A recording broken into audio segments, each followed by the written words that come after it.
راستش میخوام یکم باهات صادق باشم. اگه کانال تو تازه راه اندازی کردی و احساس میکنی که یوتیوب داره تو رو نادیده میگیره، احتمالاً همینطور باشه. ولی یه راه حل ساده‌ای برای این موضوع وجود داره. ما خواستیم چک بکنیم بفهمیم که چرا خیلی از کانالای تازه کار تو سرزمین بی ویو گیر میکنن. واسه همین براتون رفتم منبع اصلیش رو در آوردم تا بهتون کاملا باز کنم بفهمید که موقع شروع کانال چه اتفاقی برای کانالتون میفته. بچه‌ها این هلوه، این توی یوتیوب کار میکنه و الگوریتم یوتیوب و خود یوتیوب رو مثل کف دستش میشناسه. تازه با مستر بیستم رفیقه.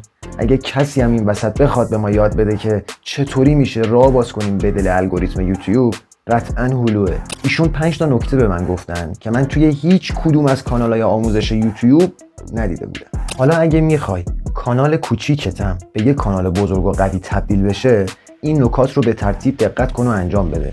اگه نه دوست داشتی نادیده بگیر، بذار یوتیوب هم همینطوری با الگوریتمش تو رو نادیده بگیره. اینجاست که اول باید بگیم که سازنده ها و کریئتورهای محتوا چطور و کجای الگوریتم رو اشتباه متوجه شدیم. وظیفه اصلی الگوریتم خدمت به بیننده است، نه سازنده محتوا. خیلی از کسایی که تولید محتوا میکنن اینطوری فکر میکنن که من ویدیو رو میسازم میذارمش تو پلتفرم، یوتیوب هولش میده به بیننده ها. آره به همین راحتی. اما واقعیت جستجوها و سرچ ها و پیشنهادهایی که اتفاق میفته هیچ کدومشون هول داده نشدن، بلکه توسط خود بیننده ها کشیده شده. به بیان ساده ترش، این بیننده است که الگوریتم رو صدا میزنه به روند و دلخواه خودش. حالا سوال اصلی اینجا تو ذهن ما به وجود میاد که چیکار کنیم ویدیوی ما انتخاب بشه. جوابش یه چیزه: تاریخچه تماشا یا همون واچ هیستوری. یوتیوب از همین تاریخچه تماشای بیننده هاست که سیگنال دریافت میکنه ازشون تا بفهمه که باید بعد اون چیزی که دارن میبینن چی بهشون پیشنهاد بده، یا موقع ورود به یوتیوب چه ویدیوهایی رو در سطر هوم فید واسش به نمایش بذاره. اگرم میخوای ویدیوهات توسط الگوریتم شناخته بشن، باید به تاریخچه تماشای آدما نفوذ کنی. ولی این کار اصلا آسون نیست. اگه چند تا سابسکرایبر داشته باشی همون اوایل، خب مسلماً اونا همون چند تا ویدیوی تو رو میبینن و این خب باعث میشه که تو وارد واچ هیستوری اونا بشی، تو تاریخچه تماشاشون وارد بشی. اما پیش خودت میگی منی که از صفر شروع کردم و هیچ سابسکرایبری ندارم و صفرم، من باید چیکار کنم؟ وقتی که هیچ سابسکرایبری نداری، یوتیوب نمیتونه سیگنالی ازت دریافت بکنه. به خاطر همین متکی میشه به متا دیتاهای کانال و ویدیوت.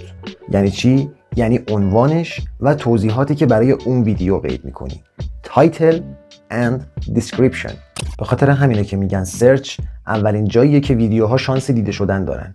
مثلا اگه یه ویدیوی جدید راجع به آموزش زبان ساختی، یا در مورد گیمه، یا در مورد آشپزی، یوتیوب از روی تایتل یعنی عنوانش و دیسکریپشن یعنی توضیحات اون ویدیو متوجه میشه که باید ویدیوی تو رو تو دسته سرچ این موضوعات قرار بده. پس اگر کانالت 0 کیلومتره و هیچ چیزی تا الان توش نذاشتی یا گذاشتی و سابسکرایبرت 0 یا 1-2 تا دونه است، اینو یادت نگه دار که عنوان نویسی با کلمات کلیدی و دیسکریپشن نویسی با کلمات کلیدی و سئو بالا یکی از حیاتی ترین کارهاییه که باید انجام بدید. اما اومدی بعد یه مدت هم این کارم کردی و باز دیدی که بازدیدی نمیگیری و کانالت هم رشد نمیکنه. هلو واسه اینم جواب داشت. اون به شدت توصیه میکرد که وارد شلوغ ترین و رقابتی ترین نقاط یوتیوب نشید. به جای هدف گرفتن کلمه ها و حرکت های گنده و بزرگ، دنبال نیچ هایی بگرد که هنوز به اون صورت اشباح نشدن. از ابزارهایی مثل گوگل ترندز استفاده کن، ببین دقیقاً مردم چی میبینن و مخاطبا بیشتر چی رو میپسندن و از خودت هم همون لحظه بپرس که چطور میتونم یه ویدیویی بسازم که از بقیه بهتر باشه یا اون چیزایی که تو گوگل ترندز دیدی بهتر باشه. دقیقاً همین جاست که معجزه در کانال و رشد تو اتفاق میفته. یوتیوب ذاتاً یه فضای رقابتی هست. موفقیت تو دقیقاً بستگی به این داره که ویدیوی تو در برابر رقبای خودش حرفی برای گفتن داشته باشه. حتی بعضی از بهترین ویدیوها هم تو خیلی از نیچ‌ها نمیتونن موفق عمل کنن. واسه همین انتخاب نیچ درست نه فقط خلاقانه، بلکه یک تصمیم استراتژیکیه. اما یه چیزی رو هلو این وسط به من گفت که واقعاً غافلگیر شدم از شنیدنش. برخلاف تمام انتظاراتی که تا به امروز داشتیم، از نقل بزرگترین و گنده‌ترین کریئتورهای یوتیوب بود. گفتش که فقط به یوتیوب تکیه نکن. گفتم خب پس چیکار کنم؟ گفت ویدیوت و محتوات رو در جاهای دیگه که مرتبط بشه به موضوع خودت هم باز منتشر کن، مثل گروه‌های فیسبوک، دیسکورد، توییتر یا هر جایی که مخاطب اونجا حضور داره و میتونی از هر چند نفری که اونو میبینن یه مقداری رو جذب خودت بکنی. این کار باعث میشه یه واچ هیستوری اولیه برای ویدیوی تو ایجاد بشه. دقیقاً از همون نقطه الگوریتم شروع به حرکت میکنه.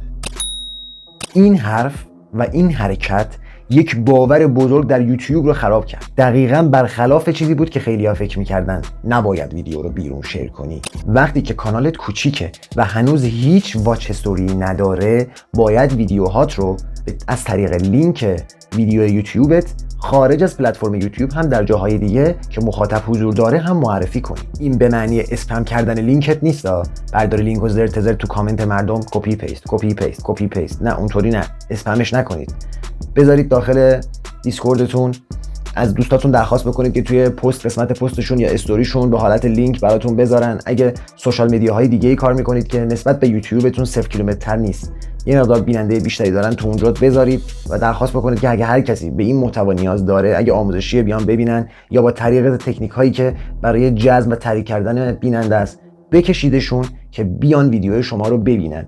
فقط کافیه ببینن، حتی اگه شما رو سابسکرایب نکنن هم، چون واچ هیستوری برای ویدیوتون به وجود میاد، شروع میشه به الگوریتمش راه افتادن و ساجست شدن و پیشنهاد دادن اون ویدیو به مخاطب‌های جدیدتر در پلتفرم یوتیوب.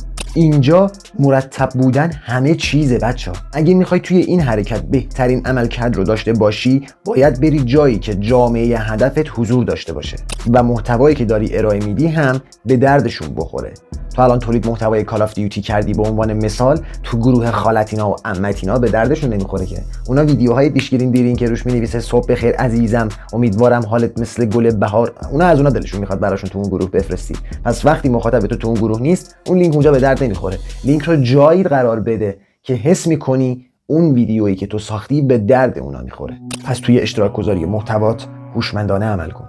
البته این کار همیشگی نیست، تا موقته. این فقط برای شروعه که الگوریتم تو یه مقدار راه بیفته، یه تقه کوچیک بخوره تا وارد واچ هیستوریای دیگه مردم بشه. وقتی آدم‌های درست و مخاطب اصل چیزی که تو میخوای و محتوای تو به دردش میخوره ویدیوهای تو رو پیدا بکنن، از اونجا به بعد تمام کار رو برای تو الگوریتم میکنه. اونجاست که دیگه الگوریتم وابسته تو شده. من بدون تو میمیرم، قربونت بشم، کجا میری؟ تو هر 1 ساعت یک بار ویدیو بذار تو من. دقیقاً اون حالت پیش میاد. بعد از کلی تحقیق یه چیزی هم خواستم بهتون بگم که شاید براتون یه ذره مسخره بیاد، اما این تمام تجربه من بعد از این همه شکست و استارت این کانال به این قدرت توی 1 ماه اینه که دنبال ترندز و ترندها ندو. Just do it. چشامی. مهلت جدید اصلا نخوا نمیشه که از دست رفت. بگیری نگیری از من درس، کارما بوده تو سر فصلم. خلاصه بگی تو همین قضیه پاره میشی ندی تغییر عقیده. زود دیر میشه دست از کنی، یهو دیدی سن در میره پریده.